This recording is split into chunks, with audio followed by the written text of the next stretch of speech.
오늘은 삼천당제약에 대해 좀 깊이 들여다볼까 합니다.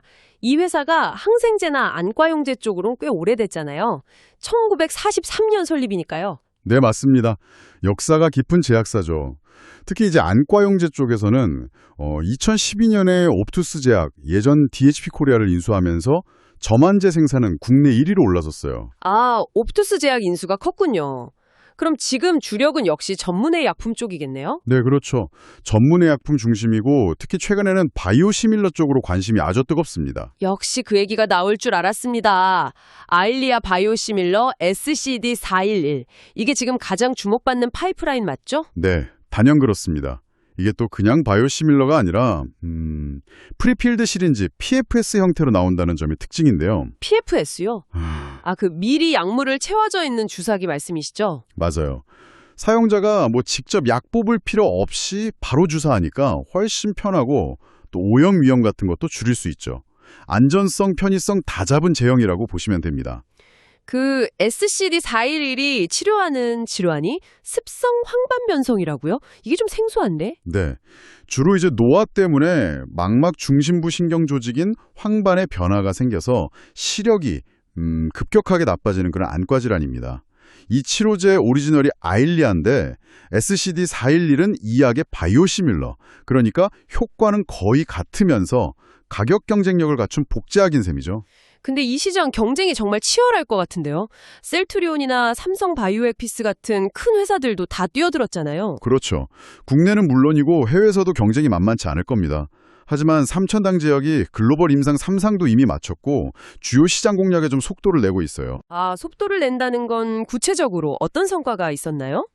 최근에 캐나다에서는 품목 허가를 받았고요. 또 미국 시장 진출에 걸림돌이 될 수 있었던 리제네론과의 특허 소송에서도 상당히 유리한 결과를 얻어냈어요. 불확실성이 좀 해소된 거죠. 해외 계약 소식들도 많았던 걸로 기억하는데요. 특히 캐나다 쪽 계약 규모가 컸던 것 같아요. 네, 캐나다 아포텍스하고 10년 독점 공급 계약을 맺었는데요. 이게 예상 매출이 연간 한 2,200억 원 정도 됩니다. 계약 규모가 상당하죠? 와, 2,200억이요. 그 계약 하나만으로도 크네요. 네, 그 외에도 일본 센주제약하고도 계약했고 유럽도 지금 14개국 계약이 체결됐어요.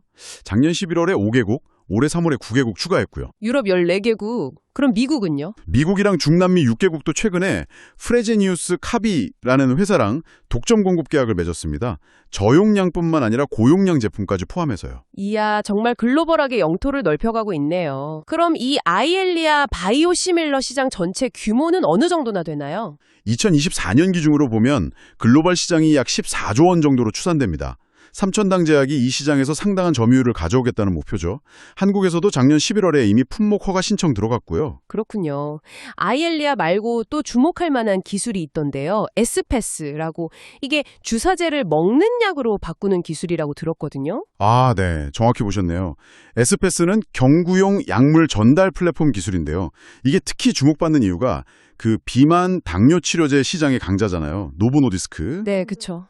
그 회사의 경구화 기술인 SCAC 특허를 회피할 수 있는 기술로 알려져 있어요. 그래서 이걸 기반으로 경구용 GLP-1, 그러니까 세마글루타이드 계열 당뇨 비만 치료제 SCD-506 같은 걸 개발하고 있는 거죠. GLP-1이요? 이게 요즘 정말 핫한 성분이잖아요. 맞아요.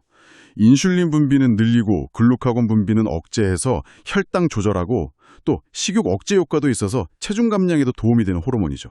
먹는 비만 치료제라니. 와, 이것도 성공하면 정말 대단하겠는데요. 물론 여기도 경쟁이 치열하겠죠. 당연히 하죠. 국내만 해도 D&D 파마텍, 일동제약 같은 곳들이 개발 중이고요.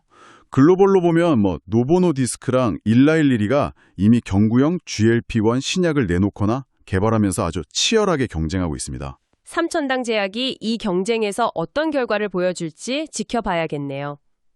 근데 최근에 에스패스 관련해서 특허 출원을 철회했다. 이런 소문도 좀 있었던 것 같은데요. 네, 그런 시장 루머가 좀 돌아서 기술 자체에 대한 우려가 제기되기도 했습니다.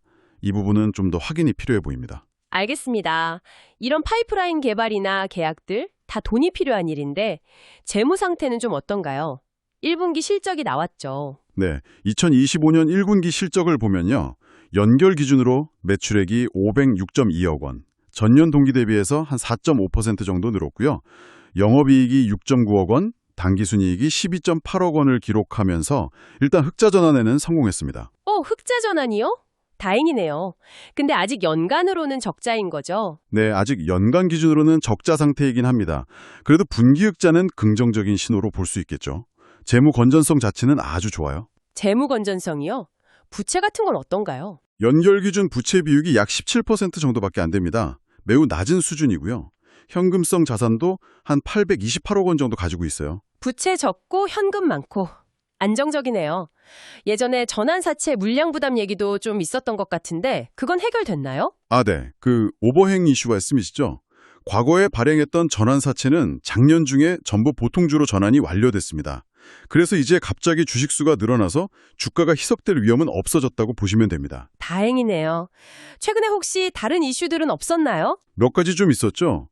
미국 글렌마크하고 맺었던 저만제 계약 관련해서 품목 승인 만료 기한이 연장되는 걸로 계약이 좀 정정됐고요.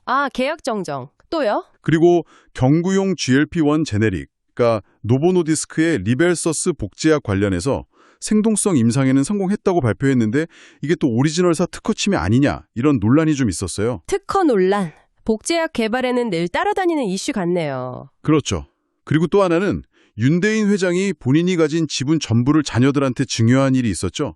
이것도 시장에서 여러 해석이 나왔고요. 회장 지분 증여까지 이슈가 많았네요. 자, 그럼 종합적으로 한번 정리를 해볼까요? 투자 관점에서 봤을 때 매력적인 부분은 역시 아일리아 바이오시밀러의 상업화 가능성인 것 같아요. 네, 특히 글로벌 최초 상업화 가능성이 있다는 점, 그리고 회사 측에서는 이 바이오시밀러로 영업이익률 80%를 목표로 제시했다는 점이 상당히 공격적이죠. 80%요? 와, 대단하네요. 그리고 고령화 사회 되면서 안과 질환 시장 자체가 커지는 것도 긍정적일 거고요. 맞습니다. 그리고 아까 말씀드린 에스페스 기술 기반의 경구용 GLP-1 같은 차세대 파이프라인 잠재력, 또 고용량 제형 특허 회피 기술을 가지고 있다는 점, 일본이나 유럽 중심으로 CMO 계약이 늘고 있다는 점도 투자 포인트로 꼽을 수 있겠습니다. 반면에 리스크 요인도 분명히 있겠죠. 그럼요. 일단 현재 주가 수준 밸류에이션이 좀 높다는 평가가 많습니다. 기대감이 많이 반영되어 있다는 거고요. 그리고 아까 말씀드렸듯이 아직 연간 기준으로는 적자 상태라는 점. 네, 실적이 아직은 뒷받침되지 못하는 부분이 있군요. 그리고 삼성바이오에피스나 셀트리온 같은 강력한 경쟁사들과 CMO 시장이든 바이오시밀러 시장이든 경쟁이 아주 치열하다는 점. 또 회사 전체적으로 아일리아 바이오시밀러에 대한 의존도가 너무 높다는 점도 리스크죠. 에스페스 특허 출원 철회 루머도 있었고요. 예, 그런 부분들도 주의 깊게 봐야 합니다. 결국은 아일리아 바이오시밀러가 얼마나 성공적으로 시장에 자리 잡고 또 에스페스 기술이 정말로 가능성을 보여줄 수 있느냐, 이게 관건이 되겠네요. 정확합니다. 파이프라인의 잠재력이 구체적인 성과, 그러니까 실제 매출로 이어지는 그 과정을 면밀히 지켜보는 것이 중요하겠습니다. 특히 아일리아 바이오시밀러의 주요 국가 허가 시점과 실제 매출 발생 여부, 그리고 에스페스 기술 개발이 얼마나 진척되는지가 핵심이 될 것 같습니다.